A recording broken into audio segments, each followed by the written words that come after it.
அம்மா ராசி அப்போ உங்களுக்கு உண்டு. ஓம் சக்தி பராசக்தி. ஓம் சக்தி. குருவடி சரணம், திருவடி சரணம். ஓம் சக்தி. 1008 போற்றி மலர்கள். உயிர் அனுபவங்கள். மந்திரம் 145. ஓம் நினைவின் நிலையில் இருப்பாய் போற்றிவோம். மந்திரம் 146. ஓம் கனவின் நிலையில் காட்டுவை போற்றிவோம். மந்திரம் 147. ஓம் சுழுத்தி நிலையில் சுடர்வாய் போற்றிவோம். மந்திரம் 148. ஓம் துரிய நிலையில் துலங்குவை போற்றிவோம். மந்திரம் 149. ஓம் அந்நிலை நான்கும் கடப்பாய் போற்றிவோம். மேற்கண்ட விழிப்பு நிலை, கனவு நிலை, சுழுத்தி நிலை, துரிய நிலை, துரியாதீத நிலை ஐந்தையும் உயிரின் அனுபவ நிலைகளாக குறிப்பிடுவர். இந்த உயிர் அனுபவங்களை அவஸ்தை அல்லது அவத்தை என்பார்கள். உடலில் பொருந்திய உயிரானது அவ்வுடம்போடு கூடி அனுபவங்களை அடைகிற போது உண்டாகிற நிலைகளை அவத்தை என்பர். விழிப்பின் போது, அதாவது நல்ல நினைவோடு இருக்கும்போது உயிரானது உடம்பிலுள்ள எல்லா கருவிகளையும் பயன்படுத்துகிறது. ஆனால் உறக்கம், கிறக்கம் முதலிய சூழ்நிலைகளின் போது கருவிகளின் இயக்கம் குறைகிறது. உயிரின் நிலை வேறுபடுகிறது. இந்த வேறுபாடுகளை சித்தர்கள் 5ஆக வகுத்தி கூறியுள்ளனர். அவை சாக்கிரம் எனப்படும் நனவு நிலை, அதாவது விழிப்பு நிலை. சொப்பனம் எனப்படும் கனவு நிலை. சுழுத்தி எனப்படும் ஆழ்ந்த உறக்கம். துரியம் எனப்படும் பேருறக்கம். துரியாதீதம் என்னும் உயிர்ப்பு அடக்கம், அதாவது சமாதி நிலை. விழிப்பு நிலை சாக்கிரம். நாம் விழித்திருக்கின்ற நிலையில் வேலை செய்கிறோம், படிக்கிறோம், விளையாடுகிறோம், சிந்திக்கிறோம். இதையெல்லாம் செய்கிற, அதாவது விழிப்பு நிலையில் இந்த உலகை அனுபவிக்கிற ஆன்மாவுக்கு வைஸ்வானரன் என்று பெயர். 19 வாசல்கள் வழியாக நாம் புற உலகை அனுபவிக்கிறோம். 19 வாசல்கள் என்பவை எவை? கண், காது, மூக்கு, நாக்கு, தோல் ஆகிய அறிவு கருவிகள், அதாவது ஞானேந்திரியங்கள் 5. வாய், கை, கால், குதம் மற்றும் குறி, அதாவது கழிவை வெளியேற்றும் செயற்கருவிகள் 5. இவற்றை கர்மேந்திரியம் என்பர். முக்கிய பிராணன்கள் 5. பிராணன், அதாவது மேல் நோக்கி இயங்குவது. அபானன், அதாவது கீழ் நோக்கி இயங்குவது. வியானன், அதாவது எல்லா பக்கமும் இயங்குவது. உதானன், அதாவது மரண காலத்தில் வெளியேற உதவுவது. சமானன், அதாவது உணவை ஜீரணித்தல், ஜீரணித்த உணவை இரத்தம் போன்றவையாக மாற்றுவது. அந்தக்கரணம், அதாவது உட்கருவிகள் 4. மனம், புத்தி, சித்தம், அகங்காரம் எனும் 4ம் அந்தக்கரணம் எனப்படும். இவ்வாறு 19 வாசல் வழியாக நாம் புற உலகை அனுபவிக்கிறோம். நாம் பிரபஞ்சத்தில் ஓர் அங்கம். இவ்வாறு தூள பிரபஞ்சத்தை அனுபவிக்கிற நிலையில் ஆன்மா வைஸ்வானரன் எனப்படுகிறது. இது நமது முதல் பரிமாணம். கனவு நிலை. அடுத்து வருவது கனவு நிலை. கனவு நிலையும் விழிப்பு நிலையை போன்றதே. ஒரே வித்தியாசம், இங்கே புற உலகம் இல்லை. அனுபவங்கள் அத்தனையும் மன உலகிலேயே நிகழ்கின்றன. உடம்பும் மனமும் கருவிகள். அவற்றுக்கு ஓய்வு தேவை. உடம்பு ஓய்வெடுப்பதற்காக தூக்கம் அளிக்கப்பட்டது.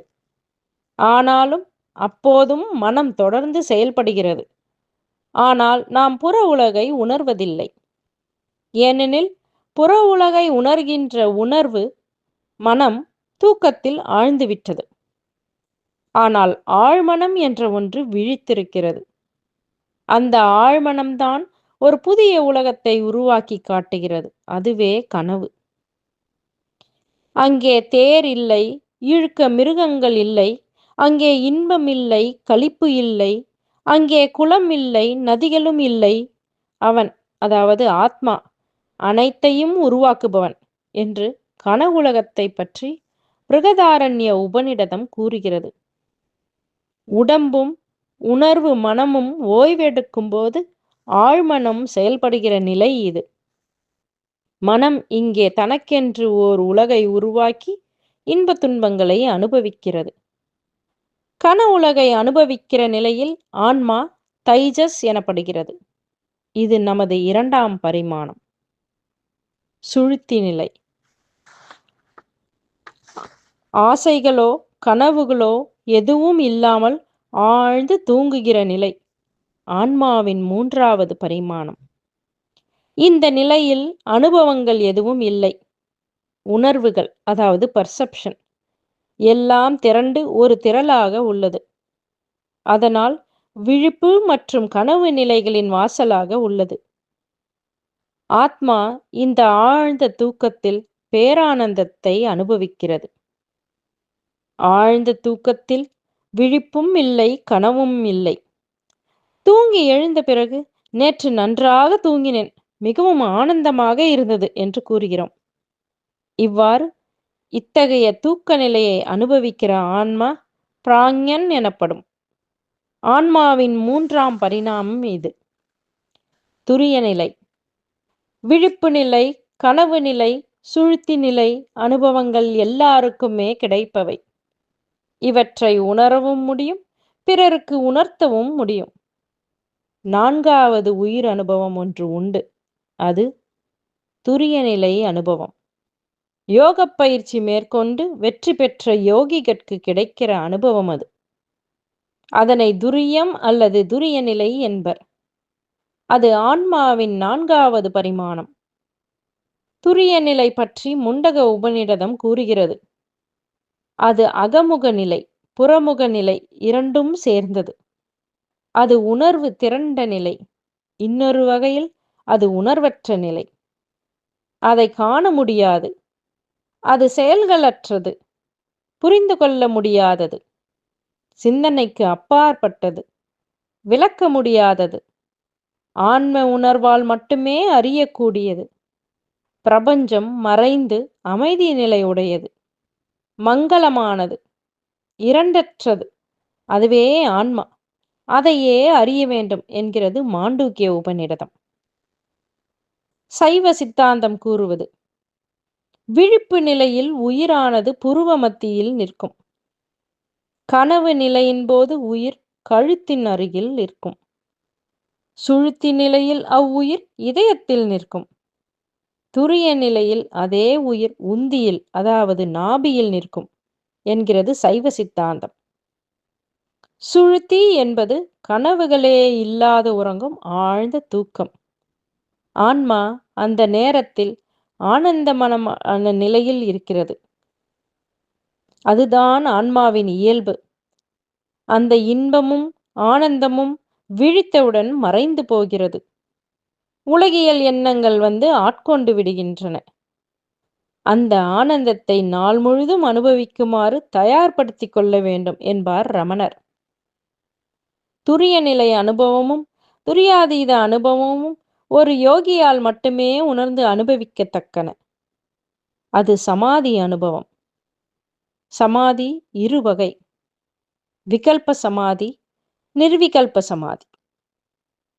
தாமாகவே உலகியல் உணர்வுக்கு மீண்டு வருவதே விகல்ப சமாதி. தற்செயலாக தன் முயற்சி இல்லாமல் தெய்வாதீனமாகவோ குருநாதர் மூலமாகவோ விடுவிக்க பெறுவது நிர்விகல்ப சமாதி. நிர்விகல்ப சமாதி அனுபவத்தையே துரியாதீத அனுபவமாக சொல்வர். விழிப்பு, கனவு, சுழுத்தி, துரியம் ஆகியவற்றிலும் இந்நான்கும் கடந்த துரியாதீத நிலையிலும் நம்மை ஆளுபவள் அன்னை ஆதிபராசக்தி என்று இம்மந்திரம் அவளை துதிக்கிறது. ஓம் சக்தி.